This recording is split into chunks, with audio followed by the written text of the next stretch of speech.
السلام عليكم ورحمة الله وبركاته.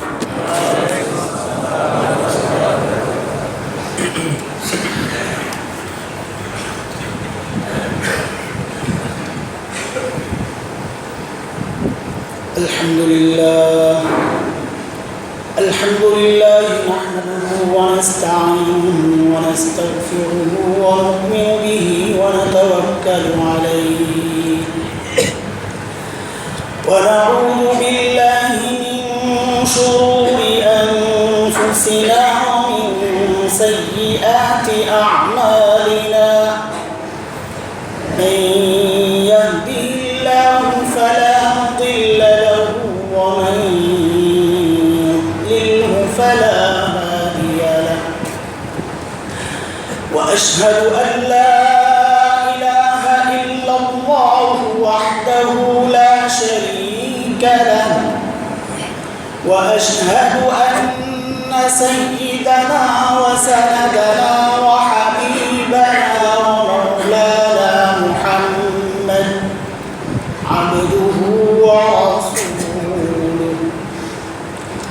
اللهم صل على محمد وعلى آل محمد كما صليت على إبراهيم وعلى آل إبراهيم إنك حميد مجيد. اللهم بارك على محمد وعلى آل محمد كما باركت على إبراهيم وعلى آل إبراهيم إنك حميد مجيد. أما بعد فأعوذ بالله من الشيطان الرجيم.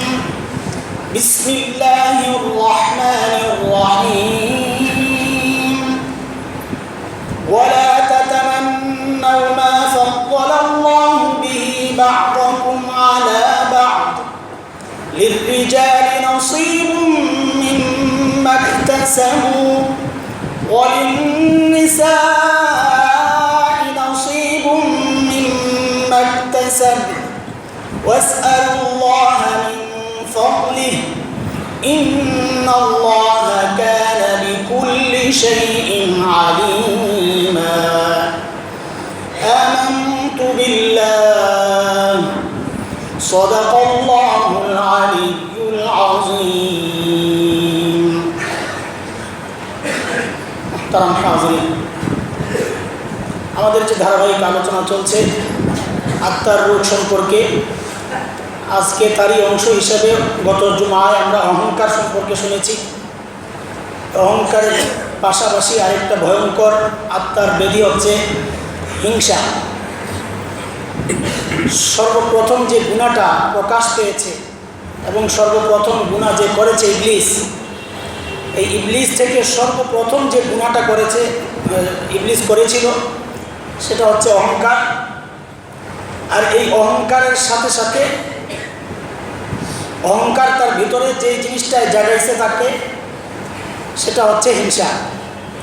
সে যখন দেখল যে আল্লাহ তাআলা জমিনে তার আল্লাহ তাআলার প্রতিনিধি পাঠাবেন বলে ঘোষণা দিয়েছেন, ফেরেশতাদের সামনে বলেছেন ওয়া ক্বালা রাব্বুক লিল মালাইকা ইন্নী জাইলুন ফিল আরদি খলিফা, জমিনে আমি আমার প্রতিনিধি পাঠাবো। আল্লাহ যখন এই ঘোষণা দিলেন, ইবলিসের ধারণা ছিল যেহেতু সে এত হাজার বছর থেকে ইবাদত করতেছে আল্লাহর এত কাছে, এই দায়িত্ব এই জিম্মাদারি হয়তো সেই পাবে।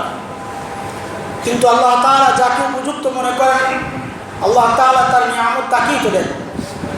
এই খিলাফতের নিয়ামত রব্বে করিম হযরত আদম আলাইহিস সালাতু ওয়াস সালাম মানুষের জন্য নির্ধারণ করেছেন। এটা ইবলিসের সহ্য হয় না, তার ভেতরে জ্বলন সৃষ্টি হয়েছে যে এই নিয়ামতটা আমিও পেতে পারতাম। এই জ্বলনের কারণে সে আল্লাহ তাআলার সামনে প্রতিবাদ করেছে, আল্লাহ তাআলার হুকুমকে সরাসরি অমান্য করেছে। এই জন্য আল্লাহ তাআলা তাকে আল্লাহর দরবার থেকে বিতাড়িত করেছেন। মারদুদ শয়তান তো এটা এমন ভয়ঙ্কর গুনাহ, যে গুনাহ দুনিয়ার ইতিহাসের বা গুনার ইতিহাসের শীর্ষ গুনাহ হিসাবে ধরা যায়। ভয়ঙ্কর এক গুনার নাম হচ্ছে হিংসা।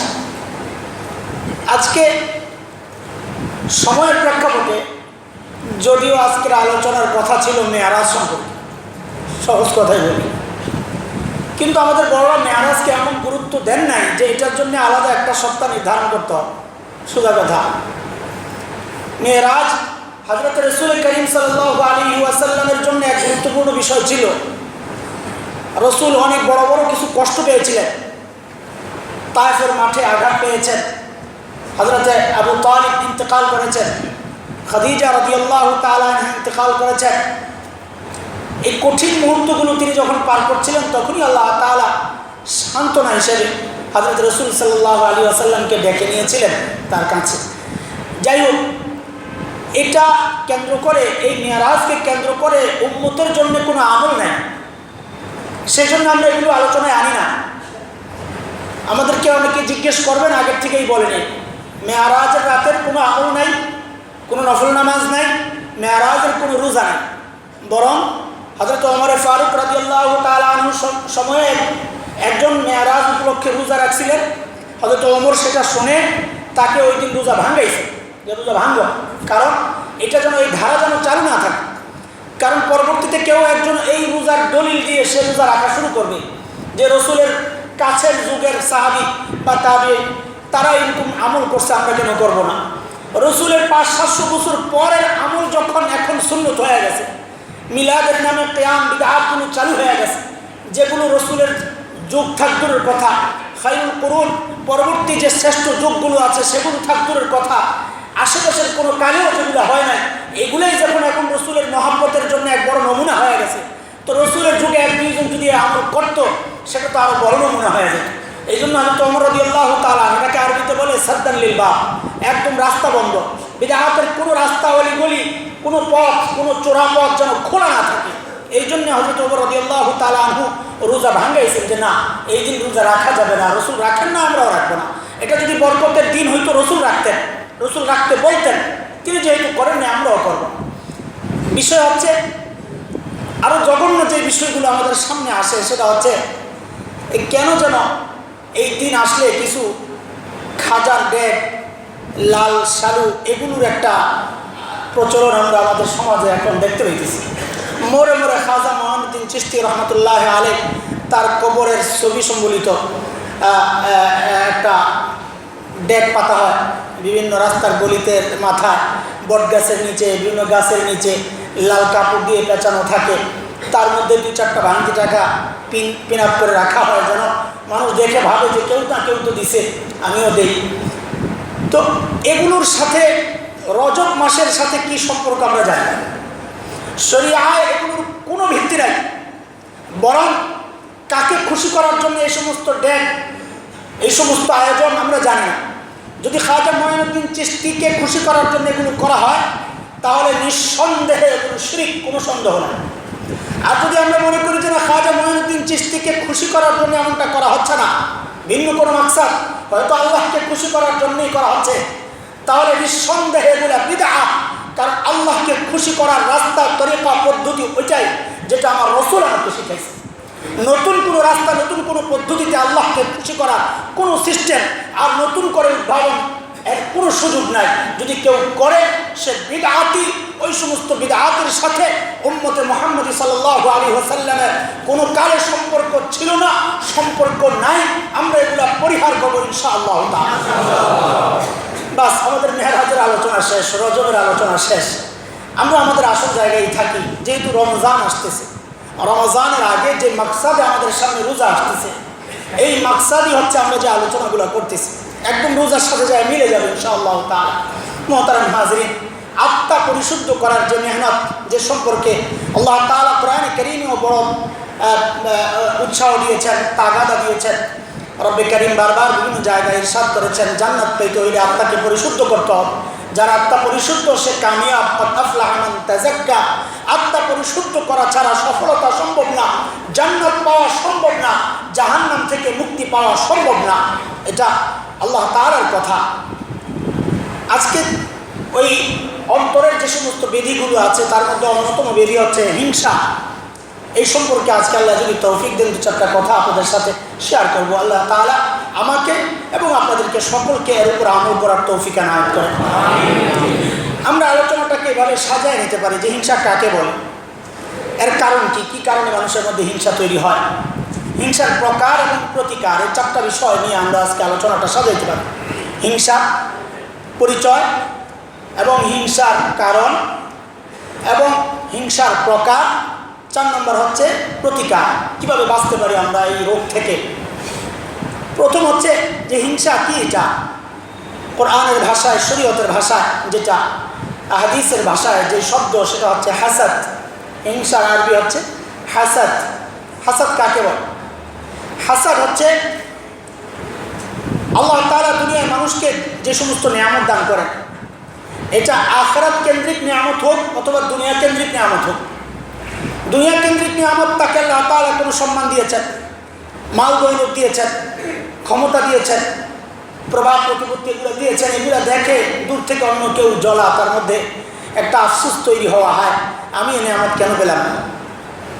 অথবা আখিরাতের নিয়ামত দেখে যে সে এত বড় আলিম হইল, তার সন্তান হাফিজ আলিম, আমার কিচ্ছু হইল না, আমি নিজেও পারলাম না, সে দিনের এত কাজ করতেছে আমি করতে পারতেছি না, এটাও হইতে পারে।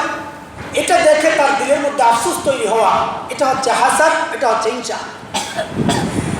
যেসব কারণে হিংসা তৈরি হয়, সালাফে সালেহিনরা অন্যতম 2টা কারণ হিসেবে উল্লেখ করেছেন।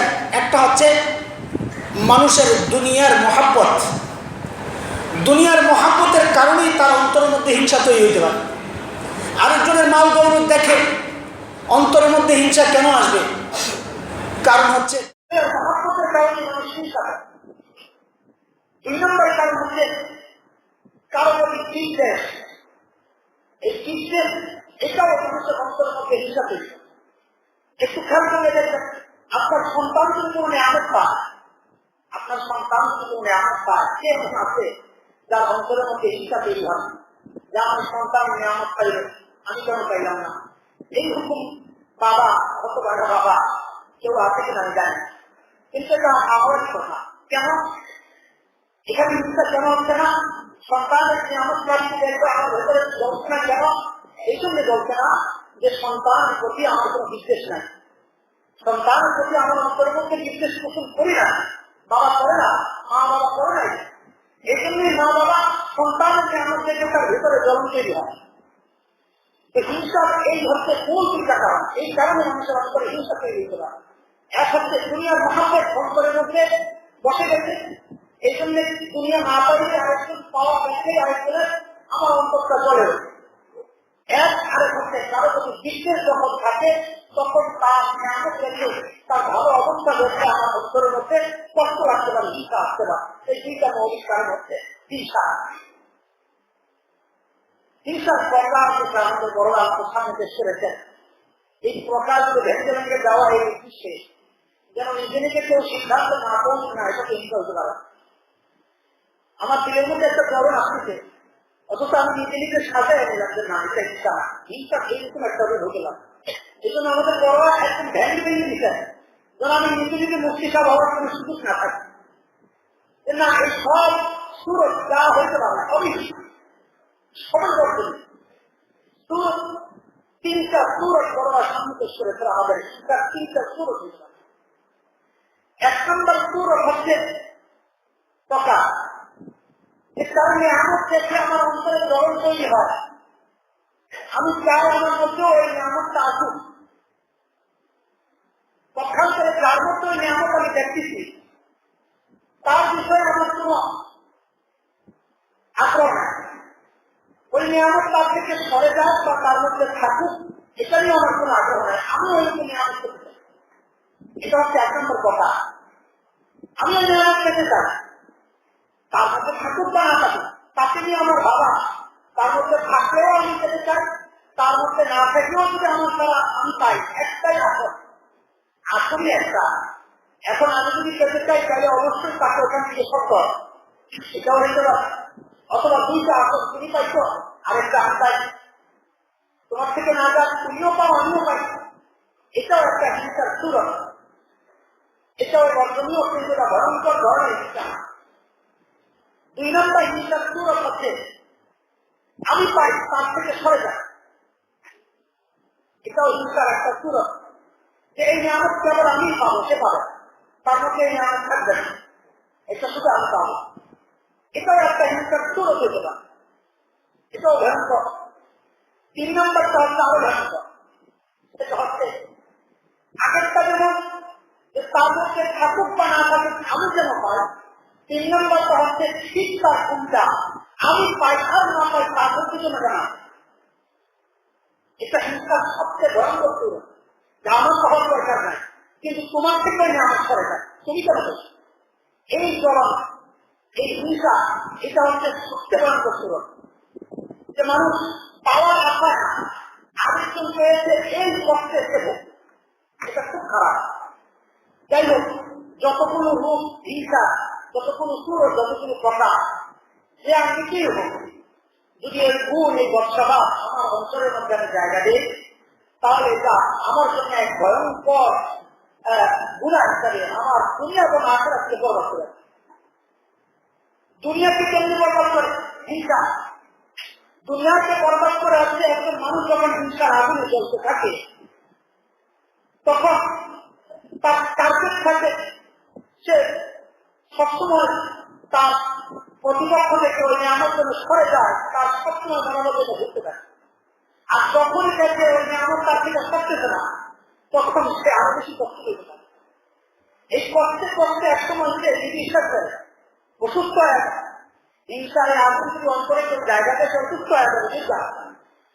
এই জন্যে আরবি ভাষায় একটা প্রবাদ আছে, একটা উদাহরণ আছে, হিংসাকে তারা তুলনা করেছে আগুনের সাথে। আগুনের সাথে যদিও এরকম একটা হাদিস আছে, আবু দাউদ শরীফের হাদিস, ইয়্যাকুম ওয়াল হাসাদ, হযরত আবু হুরায়রা রাদিয়াল্লাহু তাআলা আনহু বর্ণনা করেন, ইয়্যাকুম ওয়াল হাসাদ ফাইন্নাল হাসাদ ইয়াকুলুল হাসানাত কামা তাকুলুন নারুল হাতাব।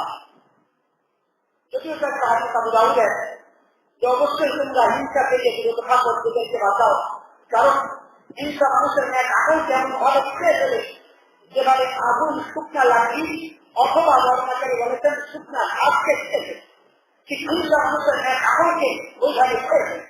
কিন্তু আমরা এই হাদিসটা হিংসার ক্ষেত্রে প্রসিদ্ধ, এটা হিংসার ক্ষেত্রে এই হাদিসটা প্রসিদ্ধ, প্রায় বলে প্রায় শুনে থাকবেন। কিন্তু হাদিসের বিশ্লেষণকারী যারা, তারা বলেছেন হাদিসটা একটু দুর্বল, বর্ণাকারীদের মধ্যে একটু সমস্যা আছে বলে এই হাদিসটা আমরা এই ক্ষেত্রে বর্ণনা করতে চাই না। কিন্তু মহাদিসটা এটাও বলেছেন, যদিও হাদিসের শব্দগুলো দুর্বল হতে পারে, অর্থাৎ হাদিসের বর্ণনাকারী দুর্বল, কিন্তু হাদিসের বক্তব্যটা ঠিক। হিংসা যে দাঁড়ায় আছে বক্তব্য ঠিক এই জন্যে যে আরবে এই একটা উদাহরণ আছে, হিংসাকে তারা তুলনা করেছে আল হাসাদ কান্না। আল হাসাদ কান্না, হিংসা হচ্ছে আগুনের মতো। আগুনের মতো কেন? আগুনের সবাইকে দেখেন, আগুনের স্বভাব হচ্ছে যতক্ষণ পর্যন্ত সে তার সামনে শুকনা লাঠি পাবে, শুকনা কিছু পাবে, এটাকে নিঃশেষ করে দিলে, যারা এসব করে দিচ্ছে আগুনের স্বভাব। যখন সে তার সামনের শুকনা লাঠিকে জ্বালাইতে জ্বালাইতে শেষ করে দিবে, তখন সে যখন আর কাউকে জ্বালাইতে পারবে না, তখন আগুনের এক অংশ আরেক অংশকে খেতে যাবে, এক অংশ আরেক অংশকে খেতে যেতে এক সময় আগুনের নিজের অস্তিত্বই শেষ হয়ে যায়। স্বাভাবিক, তার সামনে রেখা করে, তার সামনে যখন শুকনা কিছু না থাকবে সে নিজে নিজে তো বন্ধ হয়ে যায়। আমরা মনে করি সে বন্ধ হয়ে যাচ্ছে, আসলে সে অন্য কাউকে জ্বালানোর সুযোগ না পেয়ে এখন নিজেই নিজেকে খেয়ে দেবে। আগুনের এক অংশ আরেক অংশকে খেয়ে খেয়ে একসময় আগুন নিজেই নিঃশেষ হয়ে যায়।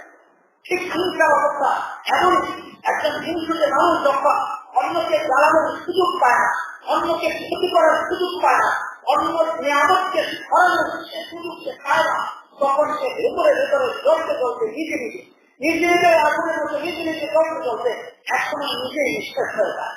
এটা হচ্ছে দুনিয়ার ক্ষতি। আর আখিরাতের ক্ষতি তো আছে, কারণ আখিরাত আমাকে গেলি হযরত রাসূল সাল্লাল্লাহু আলাইহি ওয়াসাল্লাম সাহাবায়ে কেরামকে জিজ্ঞেস করতেন, এই প্রকৃত মুফলিসকে চিনো? মুফলিস গরিব, যার পুলিশ নাই, পয়সা নাই, যা তাকে বলে খুশি। কিন্তু সাহাবা کرام বলেছেন, ইয়া রাসূলুল্লাহ, যার মাল নাই সেই গরিব সব কথা। আল্লাহ হাবিব সাল্লাল্লাহু আলাইহি ওয়াসাল্লাম বলেছেন যে না, প্রকৃত মুকিম হচ্ছে যে দুনিয়া থেকে আমলনামা ভরে, নেক আমলে ভরপুর করে আমলনামা, সে আখিরাতে যাবে, সে আমাদের মাঝে উঠবে। কিন্তু দেখা যাবে সে দুনিয়ায় অনেক মানুষকে কষ্ট দিচ্ছে। এই হিংসা বশবর্তী হয়েছে, যার সম্পর্কে যাকে হিংসা করেছে তার বদনাম পেয়েছে মানুষের কাছে। হিংসা হিংসার সবচেয়ে খারাপ দিক হচ্ছে যা, যে মানুষ যখন কারো প্রতি হিংসা করে, তখন তার কিছু ক্ষতি যখন করতে না পারে, তখন ওই আশেপাশে যারা থাকে তার কাছে তার বদনাম করতে থাকে। এই বদনাম করতে করতে কি হয়, এই বদনাম করতে করতে এটা আমাদের মাঠে কি করতে আলোচনা আপনারা শুনে থাকবেন, শুনেছেন। আমরা যাদের জীবন করছি সেটা খুব খারাপ কথা, খুব সতর্ক থাকা।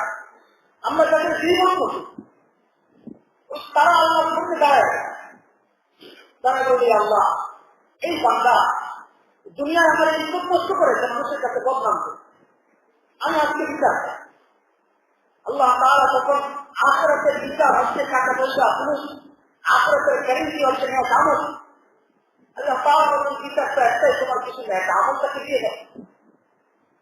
তো বান্দা যারা জীবন করেছে, যার বদনাম করেছে, দুনিয়া যার ক্ষতি করেছে, নিজের নেক আমল গুলো ওই কাছে দিয়ে আরেকজন দেখা যাবে তারা গেছে, আল্লাহ আমিও তো পাওয়া যায়, আমার বদনাম, আমরা তো বদনাম করতে কম করি না। মাশাআল্লাহ, এটা আমরা খুব ভালো কাজ।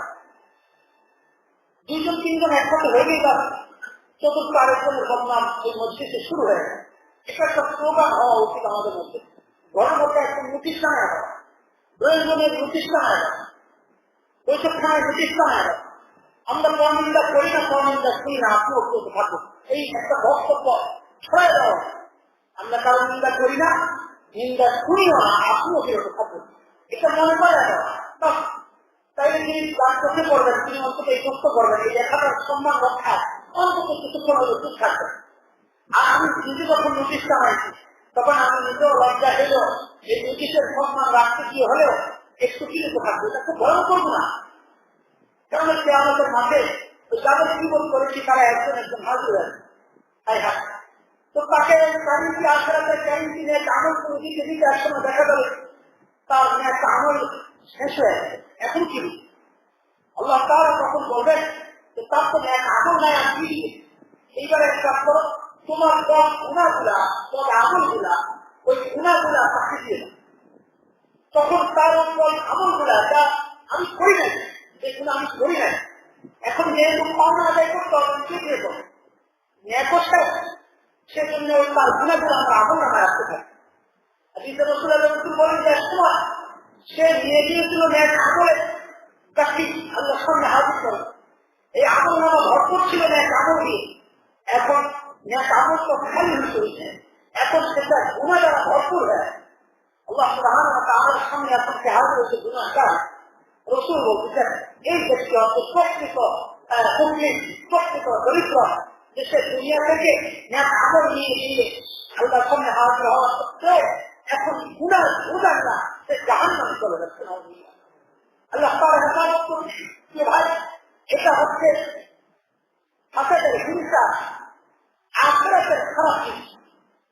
দুনিয়ার খারাপ দিক আমার সত্য মতো আছে, আমার ব্যবহার করতে আছে, কোনো কাজে আমি শান্তি পাই না, সারাক্ষণ ভিতরে চলো আরেকজনে ভালো দেখার জন্য। এটা হচ্ছে দুনিয়ার খারাপ দিক।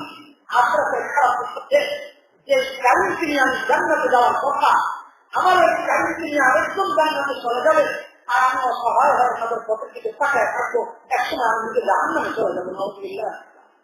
এই জন্য হযরত ইমাম আবু হানিফা রাহমাতুল্লাহ আলাইহির মসজিদে ইমাম আবু হানিফা রাহমাতুল্লাহ আলাইহি অনেক গুণ ছিল, তার মধ্যে অন্যতম গুণ ছিল যা তার বক্তব্য, আমি যে বক্তব্য দিয়েছি যে ইমাম আবু হানিফার বক্তব্য আমরা নিন্দা করি না, নিন্দা শুনবো না, এই বক্তব্য করি না, এই বক্তব্য শুনবো না, আপনিও করবেন না, এটা ইমাম আবু হানিফা রাহমাতুল্লাহ আলাইহি মজলিসের সবচেয়ে বড় গুণ ছিল, জীবন করা। ইমাম আবু হানিফা বলতেন মানুষকে বোঝানোর জন্য, যার জীবনগুলি করতে হয় তাইলে নিজের মা বাবা বেশি করতে হবে। এটা একটা এমনি বলা কথা, আসলে জীবন করার জন্য উৎসাহিত করা, মানে বাস্তবতা বোঝানোর জন্য। যে যদি গীবত করতে হয় নিজের মা বাবার গীবত করো, কেন? যে গীবত করলে তার স্ত্রী হাদিসে বক্তব্য নিজের এক আমল চলে যায় তার গীবত করতে। তো আমি যদি আমার মা বাবার গীবত করি, তা আমার এক আমল করে আমার মা বাবার আমল নামায় চলে যাবে, ঘরের মাল ঘরেই থাকে। এটা ইমাম আবু হানিফার বক্তব্য। এই ঘরের মাল ঘরেই থাকে, আমার থেকে আমল দিয়ে আমার মা বাবার আমল নামায় বলতে থাকে। ইমাম আবু হানিফা রাহমাতুল্লাহ আলাইহি সমসাময়িক একজন বড় ইমাম ছিলেন, আপনারা জানেন, হযরত সুফিয়ান সাউরি রাহমাতুল্লাহ আলাইহি। সুফিয়ান সাউরি বহু বড় ইমাম ছিলেন। ইমাম বুখারী উস্তাদের উস্তাদ, ইমাম বুখারী উস্তাদ একজন হযরত হুমায়ুন রাহমাতুল্লাহ আলাইহি। এই হুমায়ুন উস্তাদ ছিলেন সুফিয়ান সাউরি রাহমাতুল্লাহ আলাইহি। সুফিয়ান সাউরি রাহমাতুল্লাহ আলাইহির কাছে একজন জিজ্ঞেস করতেন যে ইমাম আবু হানিফা রাহমাতুল্লাহ আলাইহি সম্পর্কে আপনার মন্তব্য বক্তব্য দেন। কারণ ওই সময় ইমাম আবু হানিফা রাহমাতুল্লাহ আলাইহি অনেক বদনাম মানুষ করত। আপনি কি বলেন? হযরত সুফিয়ান সাউরি রাহমাতুল্লাহ আলাইহি বলেন, লোকটা সব ঠিক আছে, একটাই সমস্যা, সেটা হলো লোকটা বড় বকি। যিনি প্রশ্ন করেছেন তিনি এক উল্টাটা জানতেন না। ইমাম আবু হানিফা বকি, এটা ঠিক কেমন বললেন? একদিন কেন আজকে ইমাম আবু হানিফা রাহমাতুল্লাহ আলাইহি বড় উদাহরণ, আর আপনি বলতেছেন এখন ইমাম আবু হানিফা বড় বকি? বলে হ্যাঁ বকি। এই জন্যে ইমাম আবু হানিফা নিজের এক আমল কাউকে দেয় না, আরেকজনের এক আমল খালি বসে বসে খায়। কারণ সে কোনোদিন কারো গুনাহ করে না, গীবত করে না, তার গীবত মানুষ করে।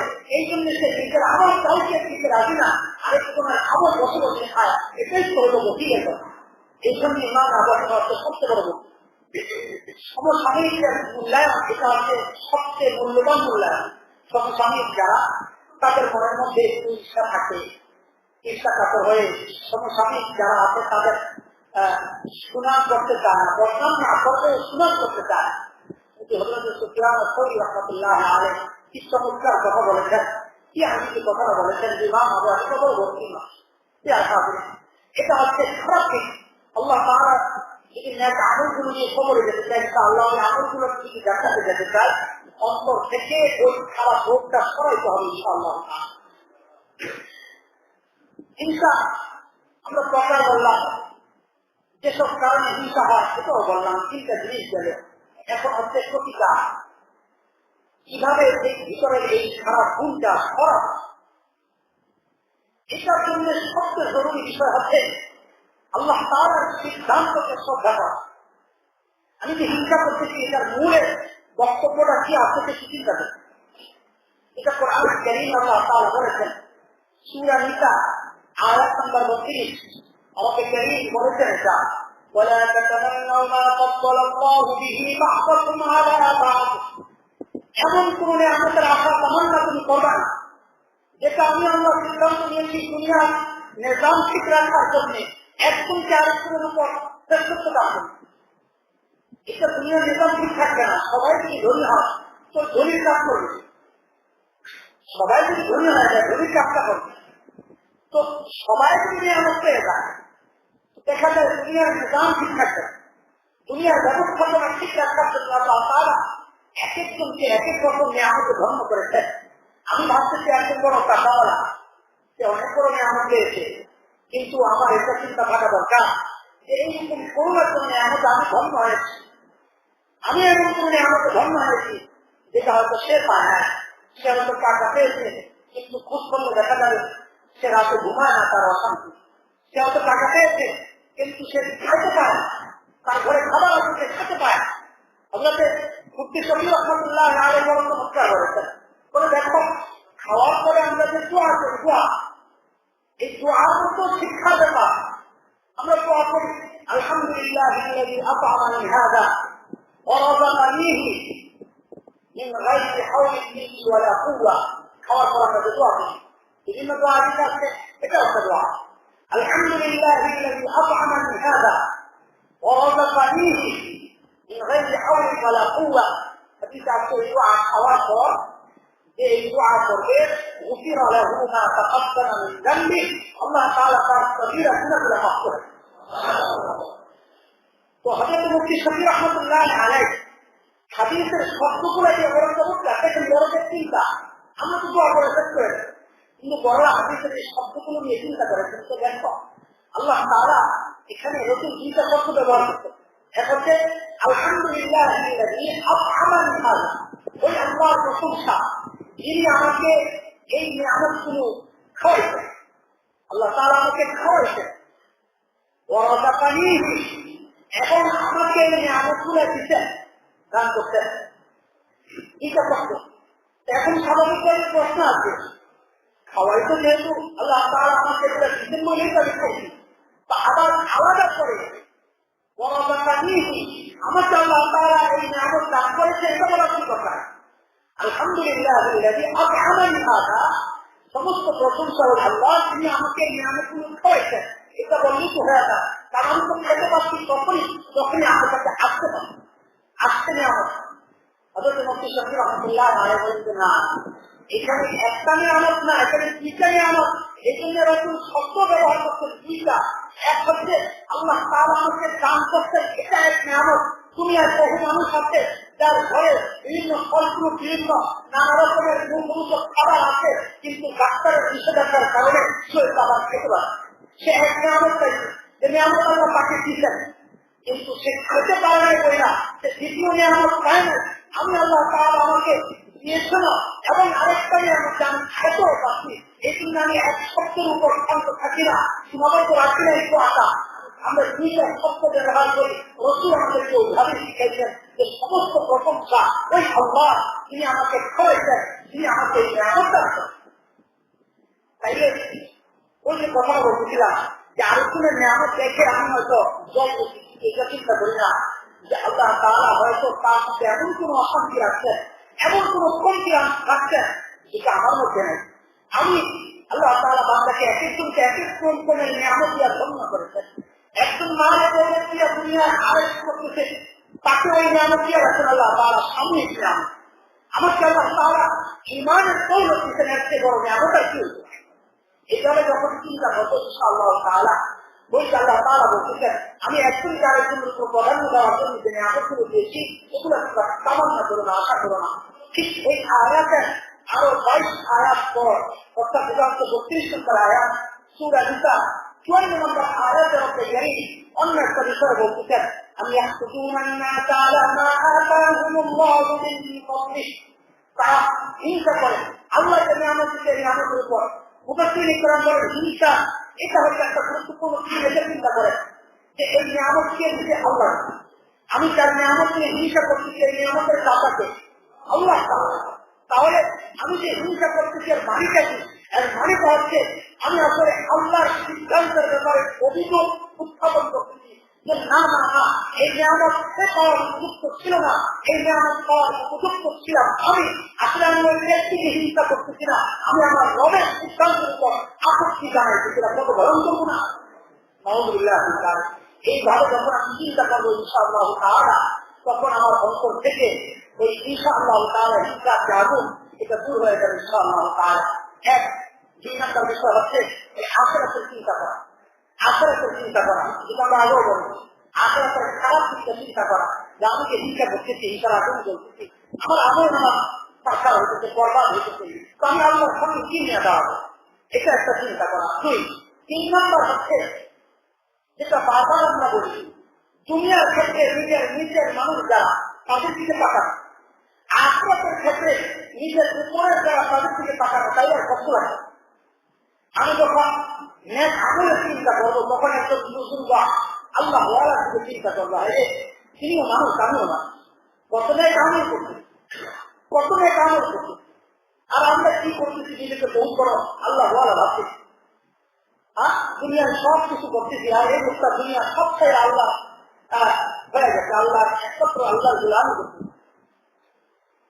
এটা যখন মানুষ ভাবতে থাকবে, তার মধ্যে নেক আমলের আগ্রহ থাকে। দুনিয়ার ক্ষেত্রে সে নিজের নিচের দিকে তাকায়। হযরত আব্দুল্লাহ ইবনে মুবারক রাহমাতুল্লাহি আলাইহি নাম শুনেছি। আব্দুল্লাহ ইবনে মুবারক বহুত বড় মুহাদ্দিস ছিলেন, যার সম্পর্কে কারো কোনো বক্তব্য আমরা পাই না আজ পর্যন্ত। বিভিন্ন মুহাদ্দিসদের নামে অধিকাংশ ভালো মানে কি একজন আবার দেখা যায় মন্তব্য করে যেন এই মুহাদ্দিসটা হাদিস নেওয়া যাবে না। কিন্তু আব্দুল্লাহ ইবনে মুবারক রাহমাতুল্লাহি আলাইহি এমন একজন মানুষ, তার ব্যাপারে কারো কোনো খারাপ মন্তব্য আমরা আজও পাই না। আব্দুল্লাহ ইবনে মুবারক রাহমাতুল্লাহি আলাইহি নিজের অভিজ্ঞতা বলতে শেয়ার করতেছেন আমাদের সাথে এক সময় আমি ধনী এলাকায় থাকতাম, তখন আমার মনের মধ্যে একটা বড় অশান্তি কাটত। আমি যখনই রাস্তায় বের হতাম দেখতাম আরেকজনের পোশাক আমার পোশাকের চেয়ে দাঁড়ায়, তার বাহন আমার বাহনের চেয়ে দাঁড়ায়, তার ঘর আমার ঘরের চেয়ে দাঁড়ায়, তার চলন বলন সবকিছু আমার চেয়ে একটা আলাদা। আমার মনের মধ্যে সবসময় কষ্ট লাগে। একসময় এটা দেখে আমি এলাকা খাওয়া ছেড়ে একটা গরিব বস্তি এলাকায় চলে যায়।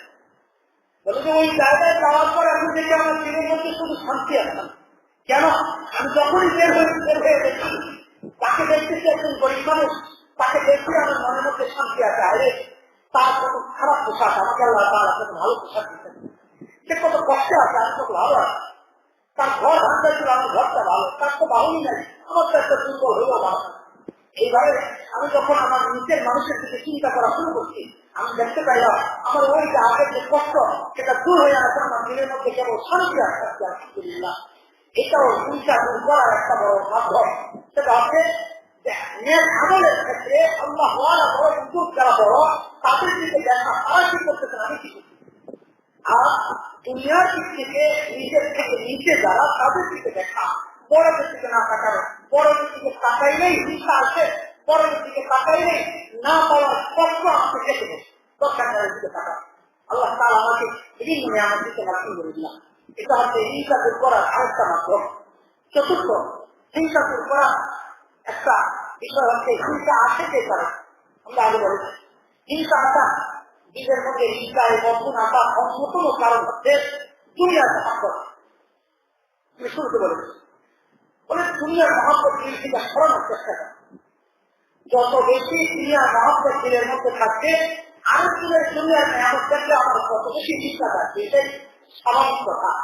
যত বেশি দুনিয়ার মহাব্বত আমার উত্তরে থাকবে, আরেকজনের নিয়ামত দেখলে তখন আমার একটা আশ্চর্য লাগবে না, খুব একটা তুচ্ছ জিনিস। রসুল তো বলেছেন আর দুনিয়া আফিফা, রসুল তো বলেছেন তুমি অর্থনীতি করতে মতো নিকৃষ্ট প্রাণী। আল্লাহ রসুল বলেছেন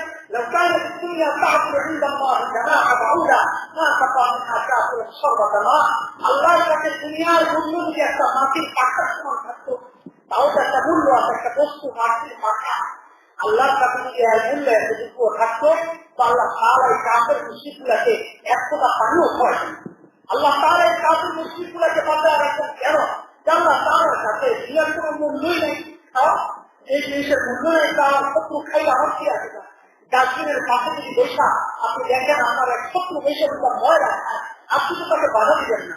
আমার শত্রু ময়লা খায়, এটা তো খুশির খবর, আমার এখানে আফসোস করার কি আছে? আল্লাহ তাআলা এই কাফের মুশরিকরা যখন দুনিয়া ভোগ করে, আল্লাহ তাআলা এটা দেখে কোনো পাত্তা দেন না। কেন? কারণ দুনিয়া আল্লাহর কাছে আমরা কি কথা জিনিস, এটার দিকে তাকানোর সময় দরকার নাই। আল্লাহকে এই ইশারা জানাচ্ছেন, যাও খাও।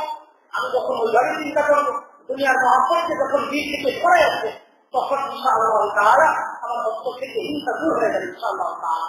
যা ৫ নম্বর হচ্ছে যার বিষয়ে আমার হিংসা আছে, আমি যদি নিজের সংশোধন চাই, এটা কিন্তু আগে শুরুতেই বলেছি যে আমরা যত ওয়াজ করি, যত কথাই বলি, যত বক্তব্য বলি, আমি যদি আগে নিজে চিন্তা না করতেন আমার সংশোধন দরকার, আমার আত্মাকে পরিশুদ্ধ করার দরকার। এই ইচ্ছা যতক্ষণ পর্যন্ত অন্তরের মধ্যে এই দৃঢ় অঙ্গীকার আমি যতক্ষণ পর্যন্ত না করবো মুহাম্মদ রাসূলুল্লাহ সাল্লাল্লাহু আলাইহি ওয়াসাল্লামের ইশারাতে নসিহত করে ওয়াজ করে, তাও কাজ হবে না। সেই জন্য আবু জাহেল মুসলমান হতে পারে নাই, কারণ সে দিল থেকে ইচ্ছা করে। রসুল দাওয়াত দিতেন না আবু জাহেলকে, অনেক দাওয়াত দিতেন, দোয়াও করতেন আল্লাহর কাছে যে দুইটার যে কোন একটা যেন মুসলমান হয়ে যায়। আবু জাহেল অথবা হযরত ওমর রাদিয়াল্লাহু তাআলা ওহীর মাধ্যমে যখন দেখেছেন যে আবু জাহেলের উপর খতম করে আছে, মোহর করে আছে, কাজ হবে না, আল্লাহ তাআলা তার কুকুরের উপর তার মৃত্যু আল্লাহ সিদ্ধান্ত নিয়ে রাখছেন, তখন রসুল জাহাজ দিয়া খালি ওমর রাদিয়াল্লাহু তাআলার জন্য দোয়া করতেন। তো রসুলের বক্তব্য তার ধরনের কেন? যাকে দাওয়াত দিতেছেন তিনি ইচ্ছা করেছেন, তিনি চান না। তো আমরা যতক্ষণ পর্যন্ত এই চিন্তা না করবো যেন আমার সংশোধন দরকার, কথা বলে কোনো লাভ। এই জন্যে ৫ নম্বর যেটা হিংসা দূর করা চিকিৎসা আমাদের বড়রা যেগুলো আমাদেরকে শিখাচ্ছেন, শিখিয়েছেন, সেটা হচ্ছে যার প্রতি আমার হিংসা আছে তার জন্য আল্লাহর কাছে দোয়া করা।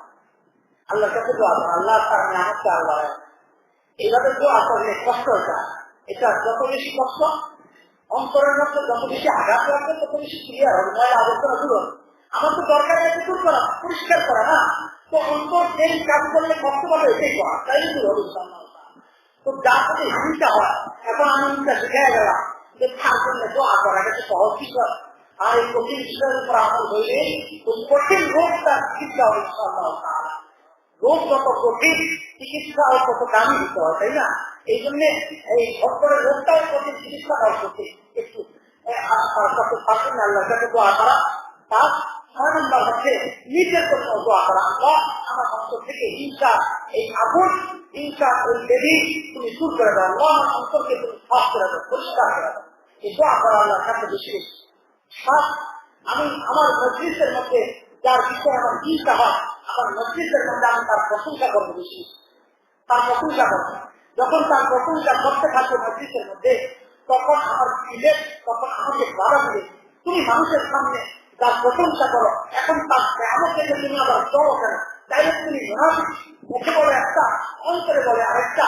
আমি নিজে নিজে নিজেকে মুনাফিকের মতো আছে, সত্যি চাই আমি বুঝি। এই জন্য এই আমলটা করলেও অনেক উপকার হয় ইনশাআল্লাহ তাআলা। 7 নম্বর হচ্ছে আমি যখন কোথাও বেড়াতে যাব, তখন ওই তাকে নক করে যাবো। এটা আমাদের বড় চিকিৎসা কাজ করে, অভিজ্ঞতা আমাদের কাছে গেছে। হিংসা এই পদ্ধতিতে দূর করা। আমি তার কাছে বলে যাবো যে ভাই আমার জন্য দোয়া করো, আমি সফরে যাচ্ছি মুখ জায়গায় যাচ্ছি, আমার জন্য দোয়া করো। তখন সে আপনার জন্য যদি হাদিসের দোয়া জানা থাকে, আপনার জন্য দোয়া করবে, আপনিও উল্টা দোয়া দেওয়া দিলেন, আস্তাগফিরুল্লাহ আল্লাযী লা ইয়াদুররু ওয়া লা ইয়াদুররু। আপনি দোয়া দেওয়া দিলেন, যেটা সুন্নাত আদায় হয়ে গেল। ওই সুন্নাতের বরকত হইতে পারে আল্লাহ তাআলা আপনার অন্তরকে পরিষ্কার করে দিলেন ইনশাআল্লাহ।